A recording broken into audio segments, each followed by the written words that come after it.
जय हिंद दोस्तों, कैसे हैं आप सभी। आशा करता हूं बहुत ही अच्छे होंगे। इस वीडियो में हम अपने लेकर आए हैं रेलवे ग्रुप डी 2025 के परीक्षाएं जो चल रही हैं और आज हम डिस्कस करेंगे 9 दिसंबर की पहली शिफ्ट का पेपर। आज के पेपर का लेवल कैसा था, साइंस में फिजिक्स और बायोलॉजी से कैसे प्रश्न आए हैं और करंट अफेयर्स में 2025 से कौन से टॉपिक्स पूछे गए हैं, ये सब हम आज डिटेल्स में जानेंगे। जिन भी दोस्तों ने आज एग्जाम दिया है वो अपने आंसर मिला लें और जिनका एग्जाम आगे है वो कॉपी पेन लेकर बैठें। तो चलिए देखते हैं पहला प्रश्न क्या पूछा था आपसे। पहला क्वेश्चन जो पूछा था वह पूछा था G20 देशों में जी अक्षर का क्या अर्थ है। आपसे पूछा था कि G20 देशों में जी अक्षर का क्या अर्थ है, बताइए। राइट आंसर क्या हो जाएगा? राइट आंसर हो जाएगा ऑप्शन बी, ग्रुप यानी कि समूह। जी का मतलब है समूह यानी कि ग्रुप है। G20 का पूरा अर्थ है ग्रुप ऑफ 20 यानी 20 देशों का समूह। यह दुनिया की प्रमुख विकसित और विकासशील अर्थव्यवस्थाओं का मंच है। G20 का मुख्य उद्देश्य वैश्विक आर्थिक स्थिरता और सहयोग को बढ़ावा देना है। भारत ने G20 शिखर सम्मेलन 2023 की अध्यक्षता की थी। इसका थीम जो था वासुदेव कुटुंबम इसका थीम था। 2025 का G20 शिखर सम्मेलन जो हुआ था दक्षिण अफ्रीका के जोहान्सबर्ग में आयोजित किया गया। इसका आयोजन तिथि जो था 22 से 23 नवंबर 2025 में हुआ था। संस्करण या 20वां संस्करण था। अब चलते हैं अगले प्रश्न की ओर, देखते हैं अगला प्रश्न क्या पूछा है आपसे। अगला प्रश्न जो पूछा है आज के शिफ्ट में वह पूछा था Lawrence world sportsman of the year का पुरस्कार किसे मिला। आपसे पूछा था कि Lawrence world sportsman of the year 2025 का पुरस्कार किसे मिला, बताइए। राइट आंसर क्या हो जाएगा? राइट आंसर हो जाएगा ऑप्शन सी, मोंडो डुप्लांटिस को मिला। ऑप्शन सी इस प्रश्न का राइट आंसर हो जाएगा। मोंडो डुप्लांटिस स्वीडन के विश्वविख्यात पोल वॉल्ट एथलीट हैं उन्होंने 2024 सत्र में विश्व रिकॉर्ड सहित असाधारण प्रदर्शन किया, जिसके आधार पर उन्हें लॉरेंस 2025 का यह सम्मान मिला। लॉरेंस अवार्ड को स्पोर्ट्स का ऑस्कर कहा जाता है। यह पुरस्कार खेल के वैश्विक स्तर पर सर्वश्रेष्ठ प्रदर्शन के लिए दिया जाता है। लॉरेंस वर्ल्ड स्पोर्ट्स अवार्ड की शुरुआत की बात करें तो इसकी शुरुआत जो हुई थी 2000 में हुई थी। लॉरेंस अवार्ड बहुत ज्यादा एग्जाम में पूछ रहा है तो चलिए इसको एक बार डिटेल्स में फिर से पढ़ लेते हैं। World sports man of the year पुरस्कार जो मिला वो मोंडो डुप्लांटिस को मिला। अगर यही आपसे पूछ ले कि world sports women of the year पुरस्कार किसे मिला तो सिमोन बाइल्स को मिला। या पूछा भी गया है और आने वाली शिफ्टों में आपसे पूछ भी सकता है। World team of the year पुरस्कार किसे मिला तो रियल मैड्रिड को मिला। या भी अभी पूछा गया प्रश्न है। फिर उसके बाद जो आता है breakthrough of the year पुरस्कार किसे मिला तो लमिन यमाल को मिला। उसके बाद की बात करें तो कमबैक ऑफ द ईयर पुरस्कार किसे मिला तो रेबेका आद्रिंड को मिला। Sports person of the disability का पुरस्कार किसे मिला जियांग युआन को मिला। Action sports person of the year पुरस्कार किसे मिला टॉम पिडकॉक को मिला। Sports of for good award किसे मिला किक फॉर लाइफ को मिला। अब चलते हैं अगले प्रश्न की ओर, देखते हैं अगला प्रश्न क्या पूछा है आपसे। अगला प्रश्न जो पूछा है वह पूछा है पाइका का पूर्ण रूप क्या है। आपसे पूछा कि पाइका का पूर्ण रूप क्या है, बताइए। राइट आंसर क्या हो जाएगा?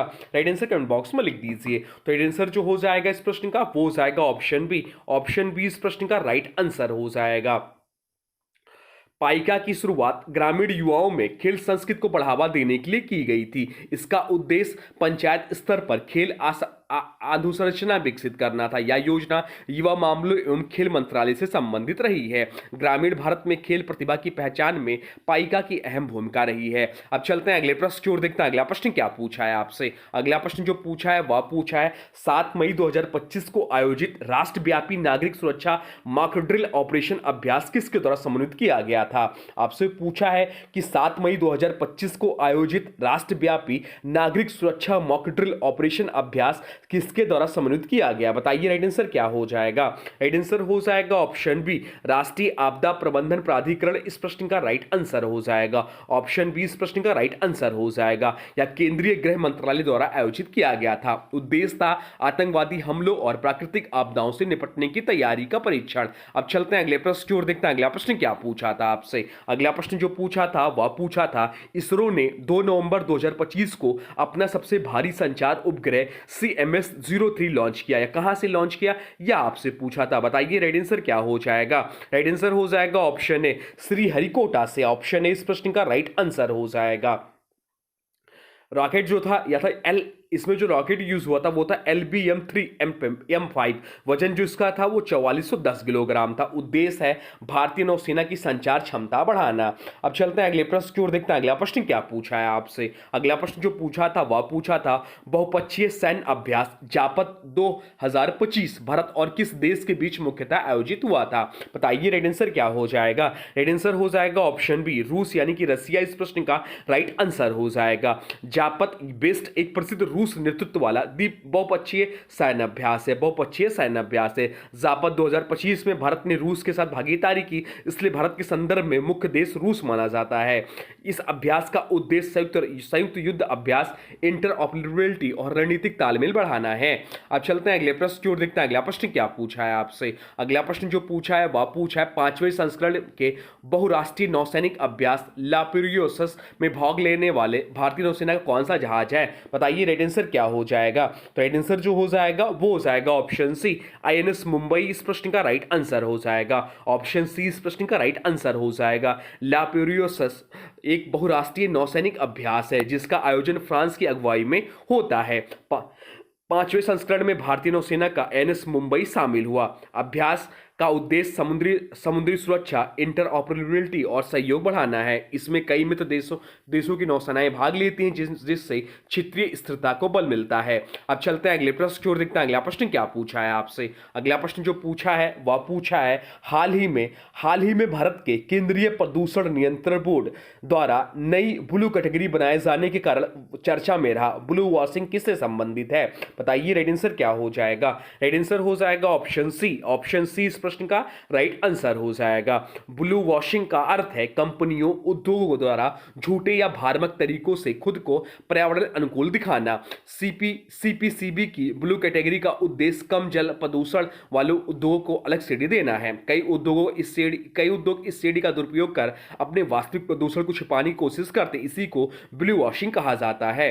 अब चलते हैं अगले प्रश्न की ओर, देखते हैं अगला प्रश्न क्या पूछा है आपसे। अगला प्रश्न जो पूछा है वह पूछा है सिंचाई का वह कौन सा साधन है जिसमें जमीन के अंदर पाइप डालकर जल बाहर निकाला जाता है। आपसे पूछा कि सिंचाई का वह कौन सा साधन है जिसमें जमीन के अंदर पाइप डालकर जल बाहर निकाला जाता है। बताइए रेड आंसर क्या हो जाएगा। तो रेड आंसर जो हो जाएगा इस प्रश्न का वो हो जाएगा ऑप्शन डी, नलकूप, ट्यूबवेल इस प्रश्न का राइट आंसर हो जाएगा। ऑप्शन डी इस प्रश्न का राइट आंसर हो जाएगा। नलकूप में जमीन के अंदर पाइप डालकर भूजल निकाला जाता है। इसमें सामान्यतः पंप की सहायता से ली जाती है। यह विधि उन क्षेत्रों में उपयोगी है जहां भूजल स्तर उपलब्ध हो। भारत में हरियाणा, उत्तर प्रदेश, पंजाब आदि में नलकूप का अधिक प्रयोग है। अब चलते हैं अगले प्रश्न की ओर, देखते हैं अगला प्रश्न क्या पूछा है आपसे। अगला प्रश्न जो पूछा है वह पूछा है निम्नलिखित में से किस तत्व की परमाणु संख्या 11 है। आपसे पूछा कि निम्नलिखित में से किस तत्व की परमाणु संख्या 11 है। बताइए राइट आंसर क्या हो जाएगा। तो परमाणु संख्या 11 जिस तत्व का नाम है वह है सोडियम। सोडियम इस प्रश्न का राइट आंसर हो जाएगा। सोडियम जिसका प्रतीक है Na इसका प्रतीक है। इसका परमाणु संख्या 11 होता है। इसका इलेक्ट्रॉनिक विन्यास जो है 281 है। 281 इसका इलेक्ट्रॉनिक विन्यास है। या क्षार धातु है और अत्यंत अभिक्रियाशील होती है। बाकी विकल्पों की बात करें तो 11 जो दिया तो 10 को भी ध्यान रखें। 10 जो है नियान का है, 12 जो है मैग्नीशियम का है। सोडियम को मिट्टी के तेल में रखा जाता है। बाकी विकल्पों की बात करें तो मैग्नीशियम जो है इसका परमाणु क्रमांक जो है 12 है। लिथियम की बात करें तो लिथियम का परमाणु क्रमांक जो है 3 है और एल्युमिनियम का जो परमाणु क्रमांक है वह 13 है। इन सब का भी ध्यान रखना है। अब चलते हैं अगले प्रश्न की ओर, देखते हैं अगला प्रश्न क्या पूछा है आपसे। अगला प्रश्न जो पूछा है वह पूछा है वेग समय ग्राफ के नीचे का क्षेत्रफल क्या दर्शाता है। आपसे पूछा कि वेग समय ग्राफ के नीचे का क्षेत्रफल क्या दर्शाता है। बताइए रेड आंसर क्या हो जाएगा। रेड आंसर हो जाएगा ऑप्शन बी, विस्थापन इस प्रश्न का राइट आंसर हो जाएगा। वेग समय ग्राफ के नीचे का क्षेत्रफल, वेग समय ग्राफ के नीचे के क्षेत्रफल का बराबर होता है वेग गुणे समय। वेग गुणे समय बराबर होता है विस्थापन होता है। यदि वेग ऋणात्मक है तो विस्थापन की दिशा बदल सकती है। यदि यही तरीका समान व असमान दोनों गति में विस्थापन निकालने में उपयोग होता है। तो इस प्रश्न का राइट आंसर क्या हो जाएगा? राइट आंसर हो जाएगा ऑप्शन बी, विस्थापन इस प्रश्न का राइट आंसर हो जाएगा। ऑप्शन बी जो है इस प्रश्न का राइट आंसर हो जाएगा। अब चलते हैं अगले प्रश्न की ओर, देखते हैं अगला प्रश्न क्या पूछा है आपसे। अगला प्रश्न जो पूछा है वह पूछा है ऑक्सीजन में एक परमाणु में कितने न्यूट्रॉन होते हैं। आपसे पूछा है कि ऑक्सीजन के एक परमाणु में कितने न्यूट्रॉन होते हैं, बताइए राइट आंसर क्या हो जाएगा? राइट आंसर हो जाएगा ऑप्शन बी 8। चलिए इसको डिटेल में जान लेते हैं क्यों 8 होते हैं। तो ऑक्सीजन का परमाणु क्रमांक पहले जानना है आपको। ऑक्सीजन का परमाणु क्रमांक जो होता है 8 होता है और सामान्य ऑक्सीजन का द्रव्यमान संख्या कितना होता है? 16 होता है। 16 होता है।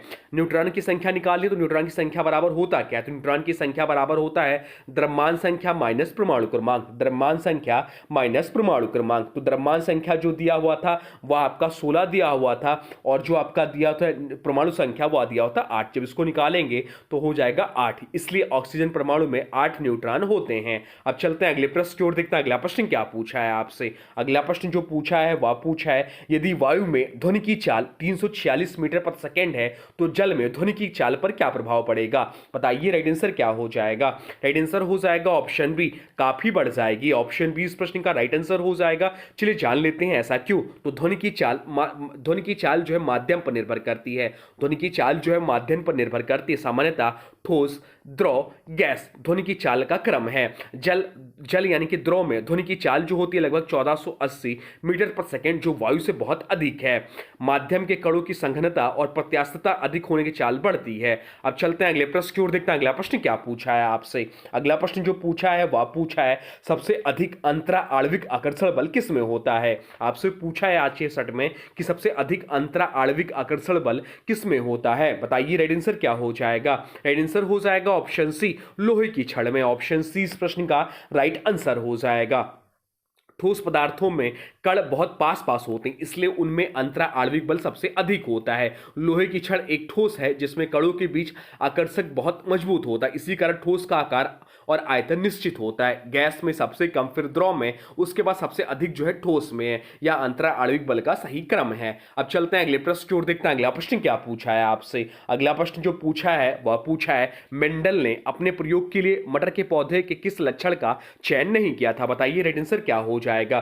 तो चयन जो किया था बीजों का रंग, फूलों का रंग, पौधे की ऊंचाई, तीनों का चयन किया था, परंतु जो ऑप्शन सी दिया हुआ है पत्तियों का आकार, इसका चयन नहीं किया था। ऑप्शन सी इस प्रश्न का राइट आंसर हो जाएगा। मेंडल ने 7 विपरीत लक्षणों का चयन किया था, बीजों का आकार, रंग, फूल का रंग, स्थिति, फली का आयतन, फली का आकार, रंग, तने की ऊंचाई, परंतु पत्तियों का आकार इसमें शामिल नहीं था। अब चलते हैं अगले प्रश्न की ओर, देखते हैं अगला प्रश्न क्या पूछा है आपसे। अगला प्रश्न जो पूछा है वह पूछा है कार्बनिक यौगिकों में निश्चित रूप से क्या होना चाहिए। आपसे पूछा कि कार्बनिक यौगिकों में निश्चित रूप से क्या होना चाहिए। बताइए राइट आंसर क्या हो जाएगा? राइट आंसर हो जाएगा ऑप्शन डी, कम से कम एक कार्बन परमाणु होना चाहिए। ऑप्शन डी इस प्रश्न का राइट आंसर हो जाएगा। कार्बन के बिना कोई भी यौगिक कार्बनिक नहीं कहला सकता। अब चलते हैं अगले प्रश्न की ओर, देखते हैं अगला प्रश्न क्या पूछा है आपसे। अगला प्रश्न जो पूछा है वह पूछा है एक कुली सिर पर सामान रखकर क्षैतिज दिशा में चल रहा है तो किया गया कार्य क्या होगा, यह आपसे पूछा है। बताइए राइट आंसर क्या हो जाएगा? राइट आंसर हो जाएगा ऑप्शन सी, शून्य होगा। चलिए शून्य क्यों होगा यह भी जान लेते हैं। इस प्रश्न का राइट आंसर हो जाएगा ऑप्शन सी, शून्य। तो कार्य बराबर हम लोग जानते हैं बल गुणे विस्थापन गुणे कॉस थीटा होता है।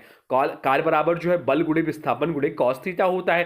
कुली द्वारा लगाया गया बल ऊर्ध्वाधर है यानी कि ऊपर की ओर होता है, विस्थापन क्षैतिज दिशा में होता है। दोनों के बीच कोण जो होगा 90 डिग्री होगा, क्योंकि cos 90 का मान जो होता है वह 0 होता है, इसलिए कार्य जो हो जाएगा वह 0 हो जाएगा।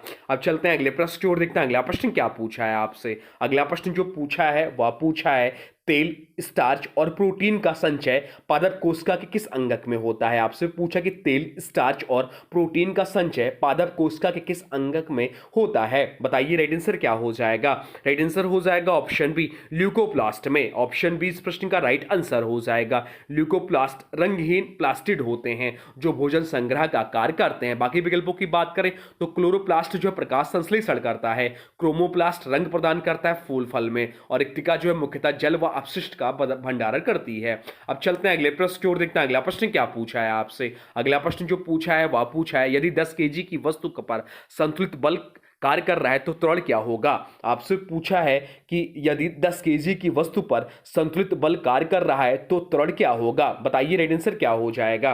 राइट आंसर हो जाएगा ऑप्शन सी, शून्य होगा, यानी कि जीरो होगा। चलिए जान लेते हैं क्यों जीरो होगा।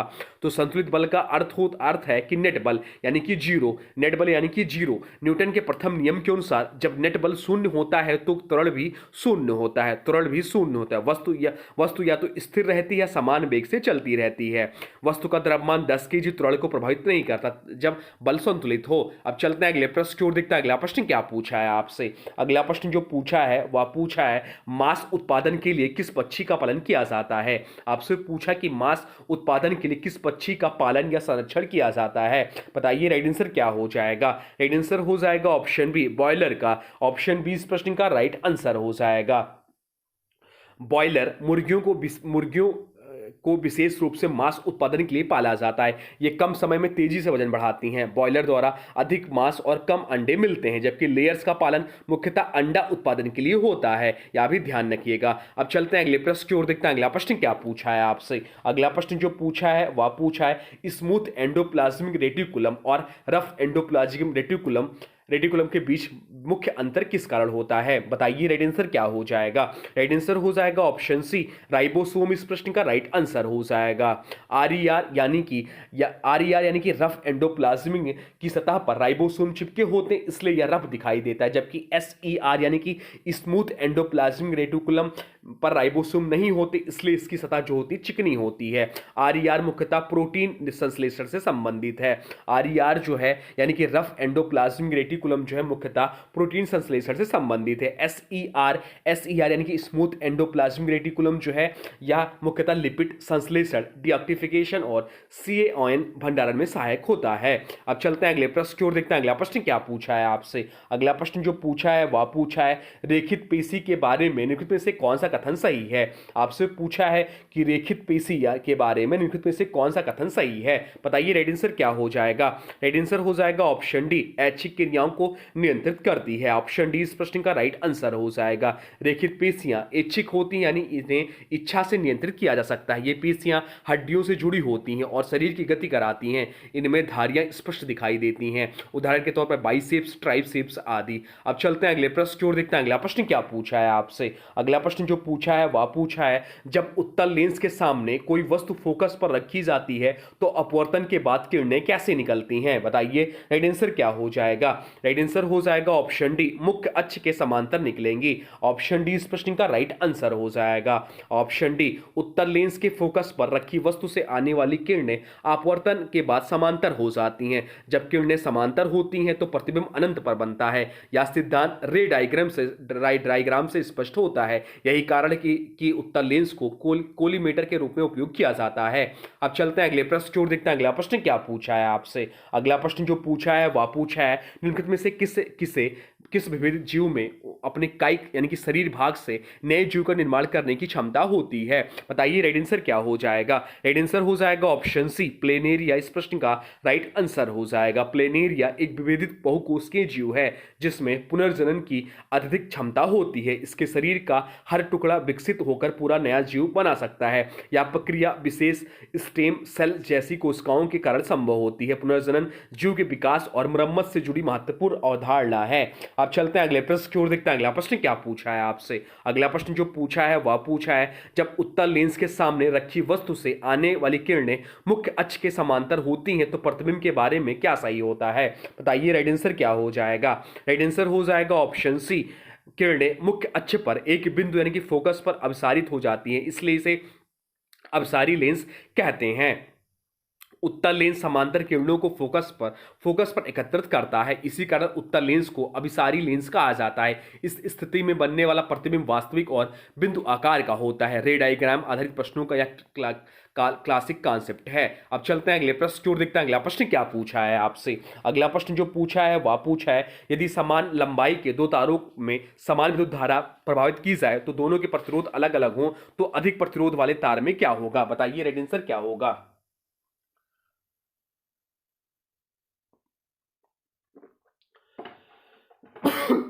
बताइए क्या हो जाएगा इस प्रश्न का राइट आंसर कमेंट बॉक्स में लिख दीजिए। क्या होगा इसका राइट आंसर? तो राइट आंसर जो हो जाएगा वो हो जाएगा ऑप्शन बी, अधिक उष्मा उत्पन्न होगी। ऑप्शन बी इस प्रश्न का राइट आंसर हो जाएगा। जूल का तापमान नियम जो है H बराबर आई स्क्वायर आर टी होता है। यदि धारा I समान और समय T समान हो तो ऊष्मा प्रतिरोध के समानुपाती होता है। इसलिए जिस तार का प्रतिरोध अधिक होगा उसमें अधिक ऊष्मा उत्पन्न होगी। यही सिद्धांत हीटर और फ्यूज कार्य का आधार है। सॉरी। अब चलते हैं अगले प्रश्न की ओर, देखते हैं अगला प्रश्न क्या पूछा है आपसे। अगला प्रश्न जो पूछा है वह पूछा है समान पदार्थ से बने दो तारों में किस तार का प्रतिरोध सबसे कम होगा? बताइए राइट आंसर क्या हो जाएगा? राइट आंसर हो जाएगा ऑप्शन ए, छोटा और मोटा तार का। ऑप्शन ए इस प्रश्न का राइट आंसर हो जाएगा। ये आपके सेटों में सीधे सीधे क्वेश्चन पूछा गया था, जो आपके आने वाले एग्जाम के लिए बहुत ही महत्वपूर्ण है।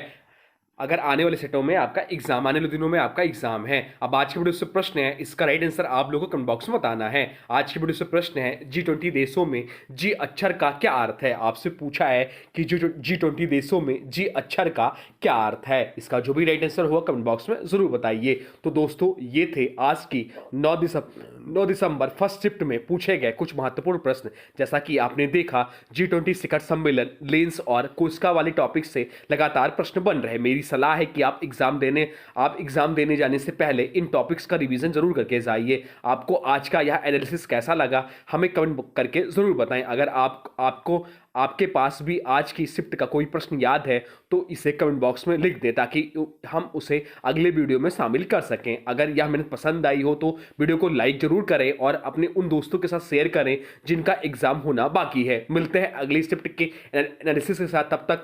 तब तक के लिए पढ़ते रहिए और आगे बढ़ते रहिए। जय Hind. Thanks for watching railway exam target channel को। जय हिंद, वंदे मातरम।